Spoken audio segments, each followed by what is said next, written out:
Bonjour à tous et bienvenue dans une nouvelle vidéo, c'est Jane dans la jungle et aujourd'hui je vous partage une autre partie de mon travail que vous ne voyez pas souvent sur la chaîne sur laquelle je parle principalement d'illustration et de création, mais c'est mon travail pour les clients privés. Alors il faut savoir que j'ai fait des études de graphisme et j'ai été un peu graphiste pendant un petit moment et c'est quelque chose que j'aime beaucoup faire parce que comme je suis illustratrice, j'aime bien réussir à transmettre un peu mes capacités pour par exemple des entreprises, pour des mariages, pour des invitations, pour des prints, enfin bref, voilà tout ça. Donc je vais vous parler du boulot que je réalise pour Box Argentique. Donc c'est une entreprise qu'on a lancée avec mon mari, donc Baptiste, il y a maintenant plusieurs années, on était tout jeunes, et donc qui grandit avec nous, et c'est vrai que j'en fais toute la partie graphique parce que mon mari, le dessin, c'est pas vraiment son point fort, on va dire que c'est un excellent photographe. Et donc c'est moi qui me suis naturellement donc proposée pour réaliser la partie graphique de cette box que j'illustre et que je mets en page. Alors il faut savoir que moi j'ai réalisé beaucoup de photographies argentiques, c'est quelque chose que j'ai fait pendant de nombreuses années, ça fait 7 ou 8 ans que j'ai commencé et c'est vraiment quelque chose que j'adore réaliser.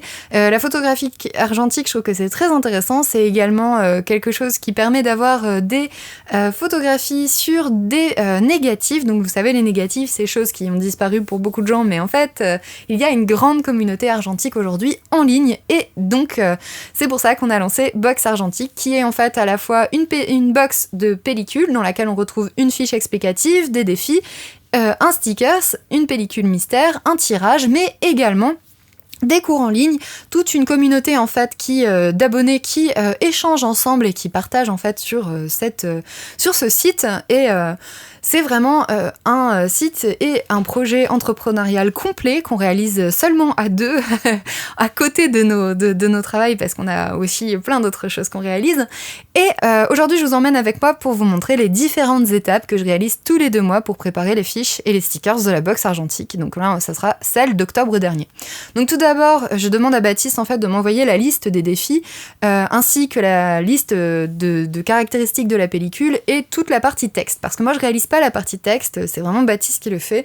C'est quelqu'un qui a un esprit de synthèse assez particulier et puis surtout c'est vraiment lui qui fait de la photo au quotidien. Moi j'en fais de temps en temps plus par passion que par travail. Donc une fois que les défis et la pellicule sont validés et qu'on peut commencer et que Baptiste m'a envoyé tous les textes, je peux commencer la mise en page. Alors pourquoi je commence la mise en page ? Parce qu'en fait la mise en page c'est quelque chose qui doit arriver en premier pour me permettre ensuite de savoir de quelle couleur je vais devoir réaliser les illustrations pour la box. Ça peut paraître un peu contre-productif, mais en réalité c'est très logique. Parce que comme chaque petite fiche en fait est pensée comme une petite fiche de révision, je retrouve un petit peu les mêmes choses de fiche en fiche. Alors certes, la fiche évolue. Par exemple, j'ai changé la typographie pour choisir la typographie que j'ai réalisée avec mon écriture il y a quelques temps pour avoir un côté un petit peu plus graphique, un petit peu plus fiche de révision justement. Et donc j'ai changé cette typo, donc forcément toutes les fiches qui sortent maintenant ont cette typo. Mais il y a très peu de changements, l'objectif étant d'avoir vraiment une très grande cohérence de box en box en box en box pour que les gens qui collectionnent par exemple ces fiches puissent se dire ah oui c'est un peu toutes les mêmes. Une fois que j'ai commencé à faire la mise en page, je remplis en fait le fichier avec les différentes parties de texte et j'essaye de mettre en fait en page donc la nouvelle pellicule, les nouvelles couleurs de majoritaire de la pellicule et une fois qu'on a choisi tout ça en fait je passe à la partie défi. Et à l'arrière, en fait, on va retrouver donc les différents défis. Le premier défi est le défi créatif Octobre Rouge. L'objectif, c'était de jouer sur la sensation de contraste entre le rouge et le vert. Puis, il y avait une deuxième partie, donc le deuxième défi est toujours un défi technique. Et là, c'était un défi technique sur l'utilisation du flash. Alors, autant pour le premier défi, j'avais vraiment beaucoup d'idées qui se bousculaient. Autant pour le deuxième, la photo au flash, j'ai vraiment senti que ça allait être beaucoup plus complexe. Donc, je commence toujours, dans tous les cas, par chercher des idées en dessinant des recherches jusqu'à ce que je sois satisfaite. Je vois ensuite avec Baptiste si on est vraiment d'accord sur les recherches. Une fois qu'on a un peu sélectionné ensemble, moi j'aime bien avoir son avis parce que comme c'est des projets sur de la photographie argentique et de la photographie en règle générale, des fois j'ai un peu par exemple de mal à comprendre les défis, donc il m'explique un petit peu si ça correspond ou pas. Bon, la plupart du temps on tombe d'accord assez rapidement et je commence donc à travailler à l'aquarelle et notamment l'aquarelle tradi.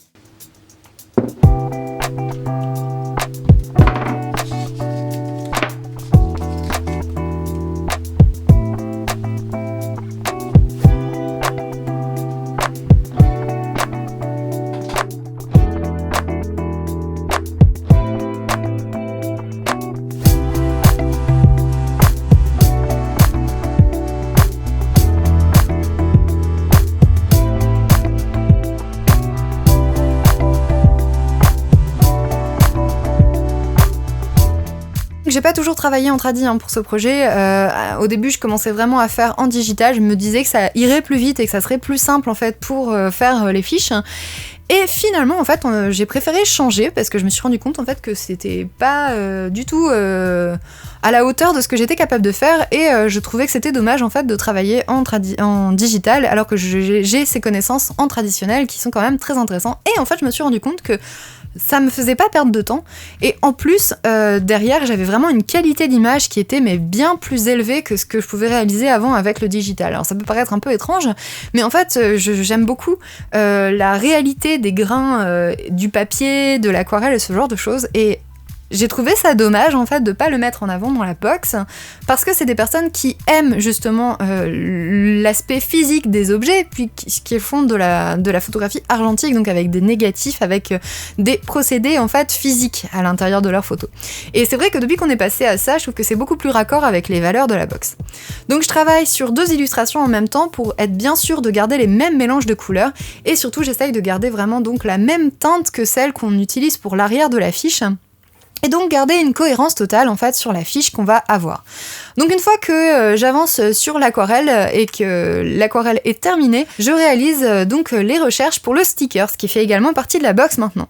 Donc souvent je recherche des compos et des idées, souvent en prenant en compte également des différentes possibilités qu'on peut obtenir avec les stickers. Par exemple, il y a des finitions particulières, que ce soit des résultats à paillettes comme sur mes stickers mermaid, ou par exemple holographiques comme sur le sticker que je vais réaliser aujourd'hui. Alors des fois il n'y a pas forcément de finition particulière, on essaye de le faire maintenant mais c'est pas toujours le cas. Pourquoi on utilise ça? Parce que ça rajoute vraiment une petite valeur ajoutée et que surtout en plus ça donne derrière des stickers que les gens peuvent coller sur leur appareil photo, sur leurs albums photos, sur ce genre de choses et je trouve que c'est vraiment agréable, surtout sur des personnes qui aiment donc justement comme on le disait les objets physiques vu qu'ils font de la photographie argentique. Donc une fois que j'ai mon idée de compo en sticker, souvent donc je revérifie à nouveau avec Baptiste pour voir si ça lui convient et s'il pense que c'est assez clair. Alors c'est quelque chose qui est un peu embêtant des fois dans la pratique traditionnelle, c'est qu'il faut souvent valider les différentes étapes. Ça peut sembler un peu étrange, mais comme je travaille en tradi, je suis obligée en fait de valider au fur et à mesure parce que si je me lance dans une illustration qui ne convient pas, il faut que je recommence totalement à zéro. Et en digital, parfois, je pense que c'est plus facile de modifier certaines choses, par exemple certaines couleurs ou certaines choses comme ça. Donc j'essaye toujours de valider pour être bien sûr de ne pas perdre de temps derrière. Pour ce stickers, j'avais vraiment cette idée du flash, donc ce flash qui allait être donc en finition holographique et qui mettrait en avant en fait le thème de la box, qui avait également un défi flash et donc on gardait en fait une liaison en fait entre les différents éléments de la box. Pour les stickers, j'ai travaillé avec les Neocolor. Je trouve que le rendu est vraiment intéressant pour un petit autocollant. Et ensuite donc pour le design, j'essaye de reprendre la thématique de la box. Ici donc ça sera le flash qu'on retrouve dans le défi et dans les défis de la box, donc je trouve ça super sympa de jouer avec l'aspect graphique du déclenchement d'un flash. Ici donc l'aspect il va vraiment être mis en valeur par l'impression, mais en attendant donc je commence donc à réaliser l'appareil sur un fond très noir en fait pour essayer d'accentuer encore plus l'effet de flash. Une fois que l'illustration est terminée et que je commence à scanner, je scanne tout donc en haute définition.